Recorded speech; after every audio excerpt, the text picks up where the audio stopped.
You're watching Coffee and Crypto. I'm Sonal Mehrotra Kapoor. This is your one-stop destination where we talk about all things crypto. We decrypt the world of cryptocurrency for you, make it simple, understandable, snackable for you. On the program today, what have we got? We've got some basics of what is hugely discussed and known as crypto mining. Okay, so for starters, are you one of those who's interested in crypto, wanted to invest in crypto, but thinking, dude, where's the money? While some of you, in fact, even wrote to me saying, Sonal, crypto space sounds damn interesting, but sadly, I have no money. To all you people, listen up to today's explainer very, very carefully because I've written it just for you. And I can't wait to tell you more about that. But to dive in, let's get to our coffee table.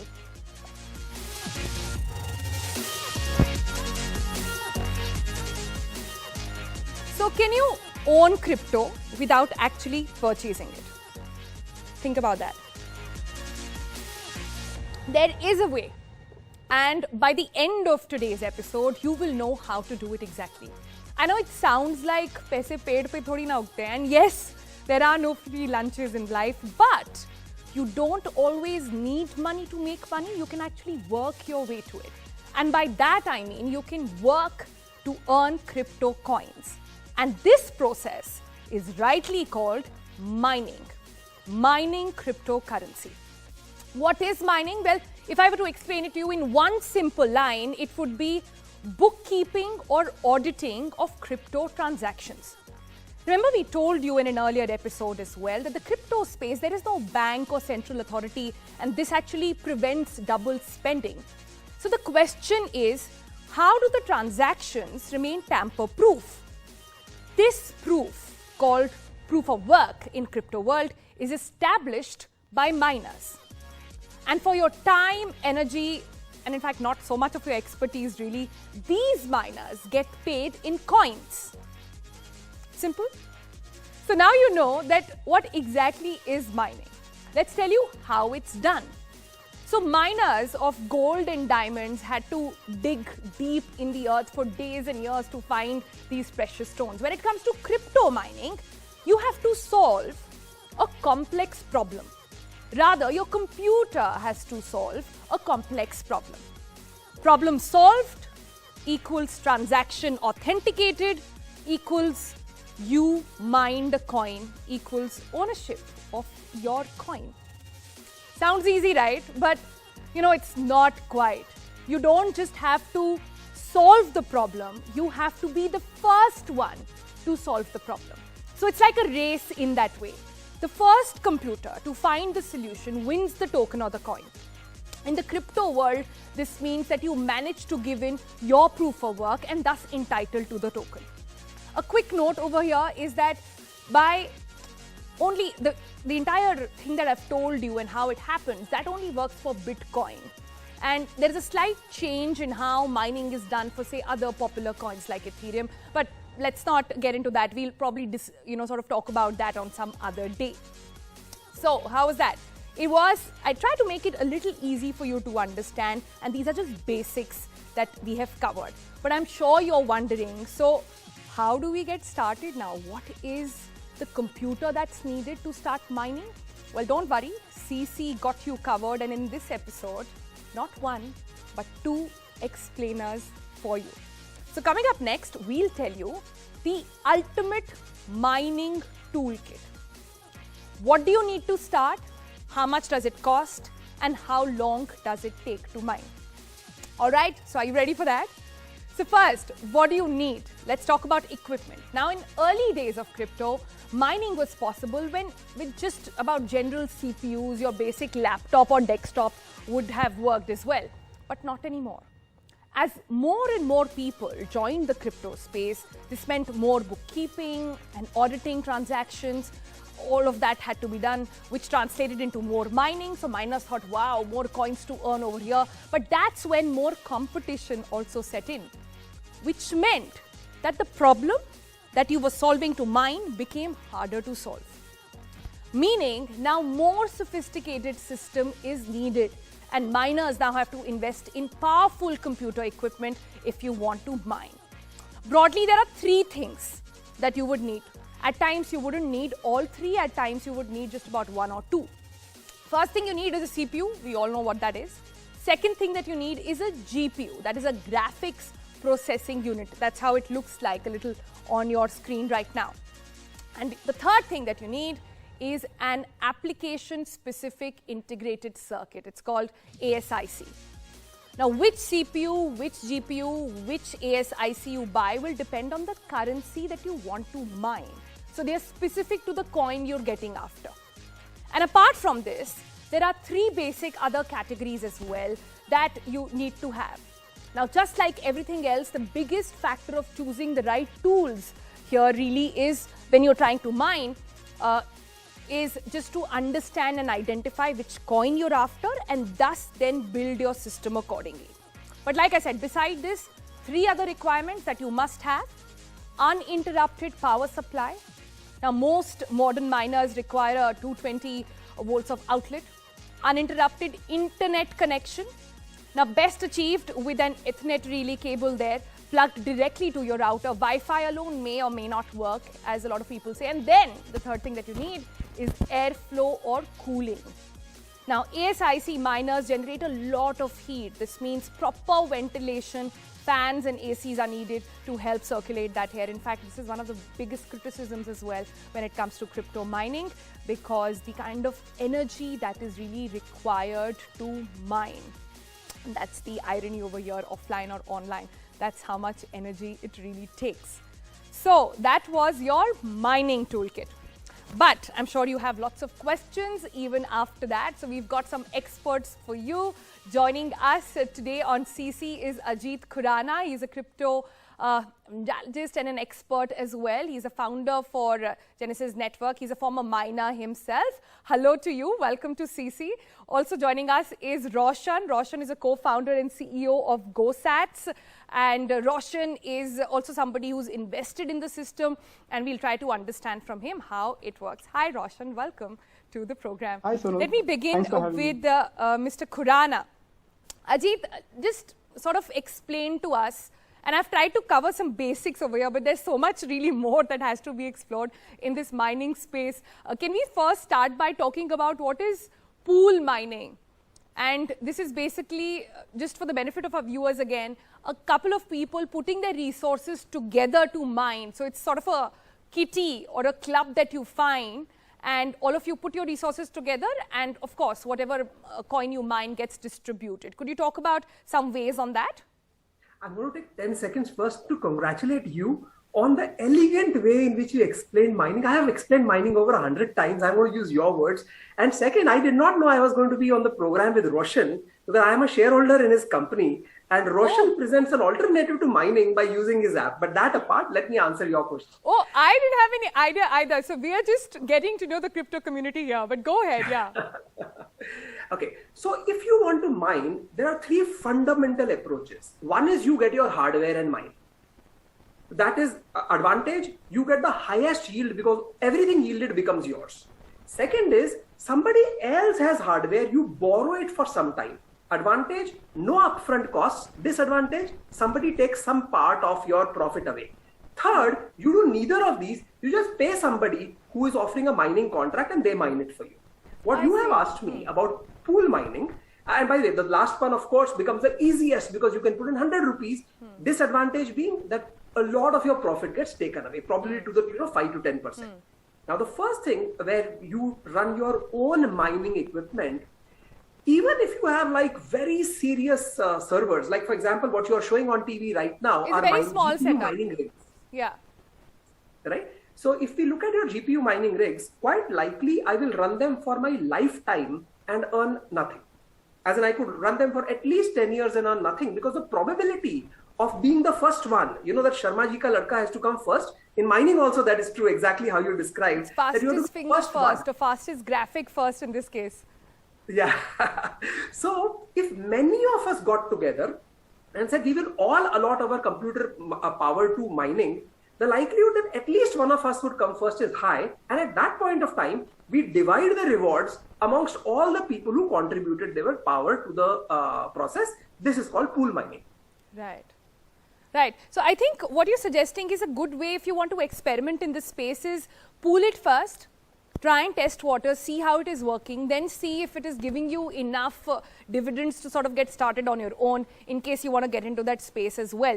But when it comes to mining, and I want to come to Roshan on that, the biggest concern the world is really watching for is the amount of energy that is used. So how Bitcoin works in a very basic level, again, for our viewers to understand, is that a lot of transactions actually don't yield to anything because you couldn't race it to the finish, right? You didn't come first. So all the effort and energy went to waste over here, right? And people are saying, well, what is happening with all this constant running of energy, etc.? So is there a way in which tech has managed to solve that problem? Because, this remains to be a huge concern. Government's also picking it up now. Absolutely. It is true up to a certain extent. Before Bitcoin, there was this whole gold mining debate, what happened for decades. You there, sorry, Roshan, for a bit. What viewers are seeing on their screen right now is actually a map of where all mining happens across the globe. And you see that it's actually centralized in China. It was the case for a very, very long time until they banned it, of course. But we'll get to that in a bit. Finish your comment, please. Yeah. Yeah, there was this whole debate about gold and the mining that's associated with it. So right now, this is kind of like shifted to Bitcoin. So people do not like getting out of their comfort zone. And when we talk about wastage, right? Wastage is such an ambiguous term. Like we cannot quantify waste. So it's just an abstract noun. So all this energy with machines, the Bitcoin miners basically purchase this energy. And they convert that into Bitcoin, into a sound monetary system. So, and this is only going to incentivize renewable energy. Like years ago, probably just 20% of entire Bitcoin mining was renewable. Today, it's over 50%. And it's only going to go up. And the China ban is a good thing. Like, as you mentioned, it's centralized in China. It's going away now. Like, it's coming to all the other countries that have good renewable energy infrastructure. And once El Salvador, which is the first country to adopt Bitcoin as legal tender, once they come up with this huge volcano mining kind of a strategy, Bitcoin is going to be stronger and as ever. So I honestly feel like a lot of critics try to attack mining by saying it's a lot of wasteful. But what is getting wasted here? The energy is being pushed into creating something of value, $1 trillion asset. Whereas if you look at other blockchain tokens, right, there's no energy. It's just that you buy a bunch of tokens, you're rich enough, you accumulate a lot, and you earn interest on top of it. So that's what I see with Bitcoin is this proof of work where you're actually proving that you're putting some effort into getting something of value. How fascinating. There's something new we get to know about crypto every minute. I shouldn't even say every day or every episode. But closing comments there from Ajit. Ajit, tell me, but again, for our viewers, this is not the only way that you mine, right? Ethereum, say, for example, works on a very different concept. No, so the thing is that at a top level, you use computers and computing power to mine. Bitcoin might require ASIC, Ethereum and all of its family might require GPU-based mining. There are some who require CPU-based mining. There was a very, very popular mining-based token called Chia, which required hard disk space for mining. So there are many methods. All of them require computing power. But one very quick point is that the entire debate and hullabaloo around energy usage is always only accompanying a sudden rise in prices where people lose all concepts of cost and want to mine at all costs. When mining becomes very competitive as it is presently, frankly, it is not very energy inefficient. I see. All right, there, gentlemen, I'm afraid that's all the time we have, but there's so much to dig into this mining stuff as well, and we'll continue to do that. In fact, that's the whole point of this program, to sort of simplify crypto for everybody else. Thank you so much for your time. Well, with that, we are going to slip into a break, but don't go anywhere, because coming up on the other side, since we are talking about miners, we've got for you a 15-year-old and a 9-year-old miner. And guess how much they earn? $35,000 a month. How do they do that? How did they even begin the entire process? We'll tell you on the other side. Hi, I'm Ishan, a 14-year-old miner, and you can watch my crypto story. Hi, my name is Anya, and I'm a 9-year-old, and you can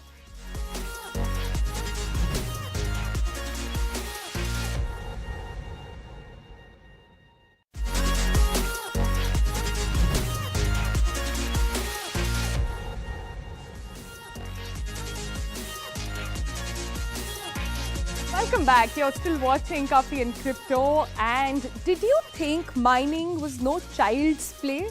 Well, think again, because today joining us on the program are two Indian American siblings, just 14 and 9. Did I say 15 before going into break? I stand corrected. 14 and 9 years old. And guess they've been mining for quite a while, and they just do it in their pastime, I'm told. But that gives them over $30,000 per month. That got you excited, didn't it? So we thought, let's bring them on CC and get to know their story. Well, hello, Ishan. And hello, Anya. Thank you so much for joining us on CC. I have to start, by asking you, and I love doing this with everybody who comes on the program, your crypto story, right? Tell me, when were you introduced to the idea of mining and how did it really come about? Ishan, you can go first. Sure. So at the very beginning,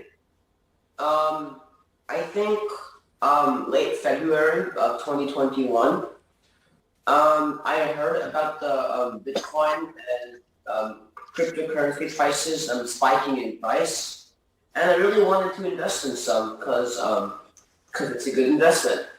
But I didn't have enough money to buy it, so instead of buying for it, I decided to just buy the equipment to earn it instead. And now that got me making an Ethereum mining business, and I'm very proud of it. Very proud, you should be. And what about you, Anya? Did Ishan, the big brother, bully you into this, or what got you so fascinated about the crypto world? We both came up with the idea together. I see. And whenever we came up with it, I really liked the idea, so I was really interested. So I helped my brother mine and find the equipment. I see. Okay, then tell me, guys, people find crypto mining very intimidating. Like I said, people think it is no child's play. But look at you guys. Talk us through the process. How did you build up the system? I believe to be doing the amount of business you're doing right now, it takes a huge setup. I feel like if you really want to learn how to mine for cryptocurrency, just watch a few YouTube tutorials, just read some articles, and you'll understand it. I actually started understanding by watching YouTube tutorials and reading articles, and it was very easy from the beginning. Mining for cryptocurrency is a lot different. So what mining for cryptocurrency really is you use the graphics cards to run a software that just crunches up random numbers in hopes of finding a Bitcoin. And the graphics cards, they run really intense algorithms and math equations. And as a reward for running those math equations, you get a form of cryptocurrency. And it adds up over time. And what cryptocurrency really is it's just like another form of currency, like the American dollar. You can use it to buy stuff, and it works the exact same way. All right, that's good to know. Fascinating to hear your take on crypto as well. But Anya, why don't you take the next question? And I want to understand what next for you guys. Are you guys ambitious? Is crypto space something that you want to take up professionally here on? We are hoping to use our profits to pay for both of our college fees, and I want to go to Cornell University and become a doctor. Are you telling me this is crypto funding your college fee to become a doctor? Wow, that's just beyond me right now. But guys, just to wrap it up now, how much, just give our viewers a sense of how much you're earning right now and how much did you actually put in to build a system? Sure. As we started, like I said, we were making almost no money, and we only made like $3 a day. At the very start, I transformed my only gaming computer that I used for playing games into a mining rig, and I made only $3 a day. But slowly, as I put my mind to it and started caring more and more about the company, I bought more and more rigs. And here I am today making over $35,000 a month. And I'm really proud of that. However, I was equally as proud when I was making just $3 a day, because I believe that this experience is not for the money-making experience, but more about the learning experience. And that's my favorite part of this whole business. Oh my God, guys, that's our favorite part of what you've said as well. So congratulations, you deserve to be proud of everything you've done. And congratulations to your parents as well for having understood this. Wow, well, see, that's the beauty of crypto. A youngster can start, somebody who just began this year in 2021 can get started on this journey as well.